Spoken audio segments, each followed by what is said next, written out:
All right, it's that time again to get down to the beat down. This is the Logan Summit Show. I am Logan Summit, and you are not. But we are here with another fighter, part of our 5 fight bonanza today. We're doing interviews all day long. And right now, we have Algenard Cowart. And you will be fighting on Friday, August 1st at WXC 98 Summer Heat. How are you doing today? I'm doing good. How are you doing? I am absolutely fantastic, but I wake up like that. Now, right now, you are 4-0 overall, 3-0 in Muay Thai, 1-0 in MMA, and fighting out a Michigan top team. How are you getting prepared for this fight this week? Same way as usual, just a tough fight camp. Training with certain training partners, sparring, having sparring sessions with my heavyweight. I like to go with the bigger dudes a little bit because I'm a pretty tall dude myself. So if I go with the bigger dudes and the people that hit harder, when I get to my weight class, it don't really feel as painful. That does make sense. But you know what? Sometimes when they fall on your ribs and whatnot, you're like, ah! Yeah. I get that, man. Now on Friday at WXC, you're finally going to get to fight Lance Bishop. That dude canceled a fight on you earlier. What exactly happened with that cancellation? How did it come about? So something I guess like after his last fight, I think he had got like injured or something, and he wanted to go to the hospital, but they wanted to drug test him or something like that. I don't know, but I don't know how that works. Oh, God! So it was a miscommunication with him and the state, and yeah, next thing you know, I find out he's suspended, and I'm like, damn, what the hell? A week out? Like that y'all waited till a week to tell me? But that's all right. You were able to take out Darren Gibbs with a knee in the first round. So it worked out really well for you. And now you're Yeah. finally going to be able to get in a ring with Lance Bishop. What do you know about him? Currently, he's 1-0. But what do you know about his fight game? I know a lot actually. Because the last dude he fought was an old training partner of mine, Hassan, and then he fought another dude. He's 1-1. He fought another dude, John Croak, and I was actually at the event, so I've seen him fight like multiple times, and I just know he's a southpaw. He's pretty tough. He likes to come forward a lot, you feel me? Like he likes to try to stay in your face, but I do the same exact thing. So I'm excited to see how that's about to go when we both want to walk forward and throw punches. So I don't know, like yeah, I just know he's real tough. And then his coach is an old training partner of mine. So this one's about to be a little weird. I don't know.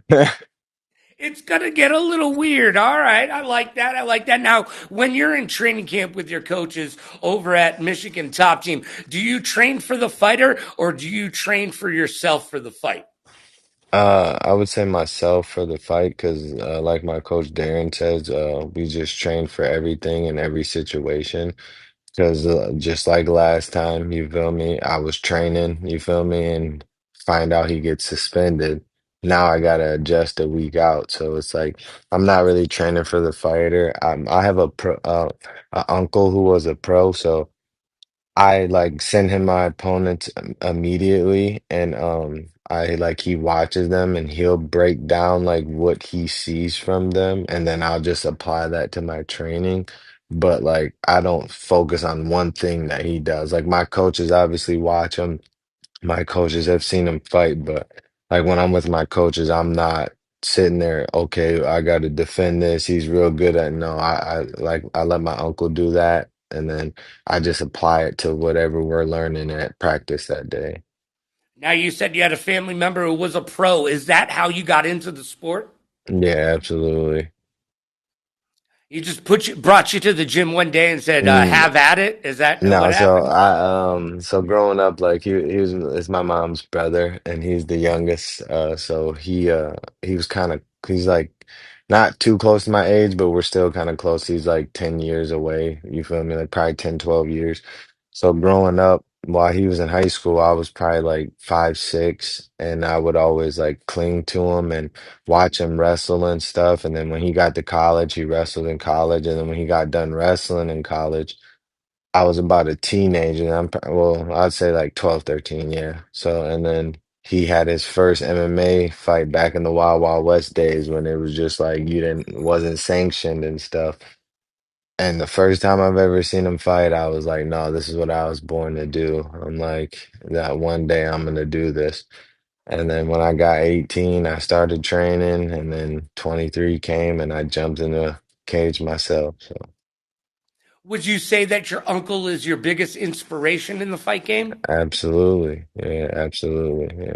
And like we were just having a talk the other day, like he was telling a family member, like, I hope Red goes as farther as farther than I ever did. You know what I'm saying? I want him to do better than me. So it's like my uncle's my biggest inspiration. He's like my biggest supporter too. Anything I need, here, I got it already. You feel me? I ordered you this, I ordered you that. If you need this, we'll work on getting that. So he's just always there for me no matter what. That's awesome. Now, what brought you to Michigan Top Team? Was that something that your uncle introduced you to that team over there, or did you find them on your own? Kind of sorta. I started at this karate gym, and then it was just, I don't want to really get into it because I still got respect for him, but it was just like a little falling out between me and the head coach after one of my fights. And like I kind of told my uncle I wanted a new gym. So when I told my uncle I wanted a new gym, we looked up a couple. He wrestled with Darren in college, so he kind of knew who Darren was.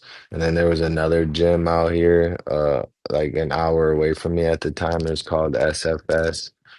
Um, so like I told him, I was like, I either want to go to Top Team or SFS, and then basically I had to fall out, and I finally made it in my head, like, you know what, I'm making the switch. And then I told him, I'm like, contact Darren, and I'm going to Top Team Monday. So he kind of like contacted Darren. Darren said, yeah, tell him to come in. And then that Monday I was at Top Team and been there ever since.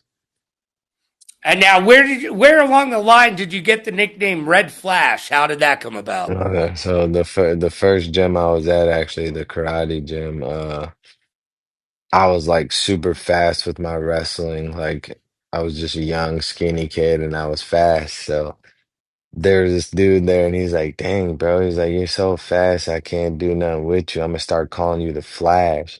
But my nickname, like my actual nickname, is Red. Like my mom don't even call me my real name. She calls me Red. So I wanted to keep both of them. So like I just combined it. I'm like, I'm calling me the Red Flash then. I like it. I like it a lot. Now, which do you prefer? You're 3-0 in Muay Thai, 1-0 in MMA. Do you have any preference? I always prefer and I want to go with MMA because that's been my dream since I was a kid. I wanted to be in the UFC and obviously be champion. But I started doing the Muay Thai thing, and I'm like, whoa, this is a whole nother fighting outlet, and I love it. You get what I'm saying? It's violent. It's like what my mindset embodies. Like I can just go in there and throw punches, kicks. I ain't gotta worry about a takedown, and we're just fighting to try to knock each other out, which I love. So, Now, what does it mean to you to be a fighter? what it means to me to be a fighter is I really can't. I don't really don't know. You got to be like tough. You got to be humble. You got to be resilient. And then what it means to me is everything. It's my life. Like I based my whole life around being a fighter. Like before I got into fighting, I was a hothead. So when I got in there, it taught me how to control my emotions, so to say. And to me, it saved my life, I think, because if I wasn't fighting, I would be doing something completely else. And my life was headed down the wrong path until I started fighting. So to me, fighting is everything. It's my whole life. It's my identity. Like it's what I want to do. It's what I want to be like known for as a person. Like even when I get done fighting, I want to open a gym and coach. So it's like I just want to stay around fighting my whole life because it saved my life. So to me, it's everything. Well, that's great. You know what? Fighting saved your life. I'm sure it saved a lot of people's lives. Even just getting into a community such as a gym and being able to go there every day and work it out. Now, whether you do it competitively or not, being in a gym is just a healthy experience for everyone around. And I'm sure you found that to be the case throughout the years and throughout your ups and downs. Yeah, and you said a great point too, whether you're doing it competitively or just for fun. Like a lot of people ask me that they're like, "Oh, I want to train, but I don't want to fight." And I'd be having to explain to them like, "Bro, fighting and training is like two different things. Like if you want to come in there and just learn self-defense or just do it as a hobby, you can do that. Like no one's about to force you to go fight or force you to do a Brazilian jiu-jitsu competition. You get what I'm saying? Or do anything. If you want to learn it for self-defense, just for a hobby, just to get around a group of people, you feel me, on a few days out the week to clear your mind, you can do that. So that's one of my big things. I hope people start really understanding is that you don't have to do this to fight. It's literally an outlet.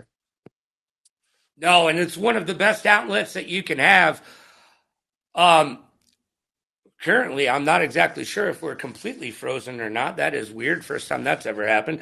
But let's just keep going because I can see you and I can hear you. Now, we know that your opponent on Friday night, August 1st, it all goes down at WXC 98 Summer Heat. Lance, you already said he likes to push forward, just like you like to push forward. The immovable object coming to each other. Now, do you see any glaring holes in Lance's game that you're going to be able to exploit? Yeah, especially with him being a southpaw, like he dips his head a lot.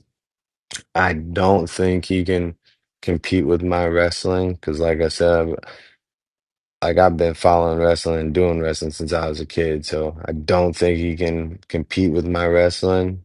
But we'll see how that goes.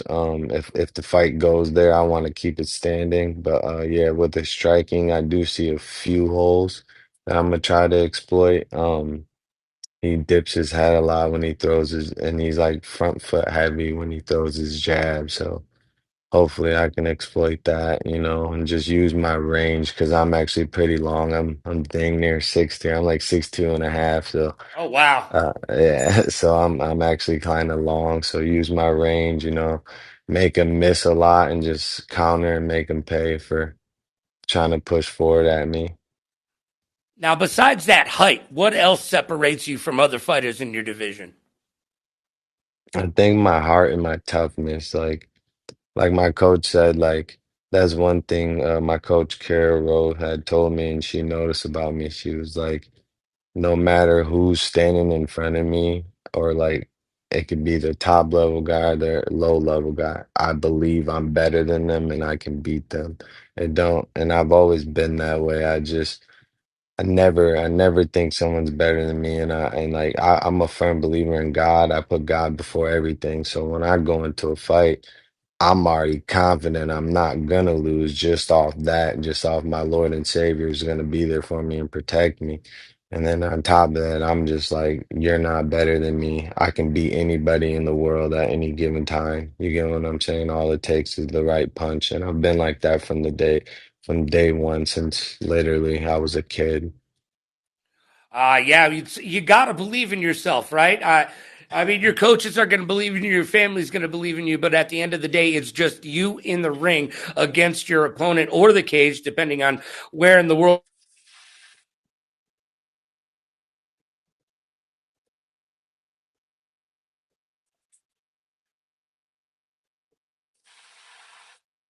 You kind of glitched out if you can hear me.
Hello.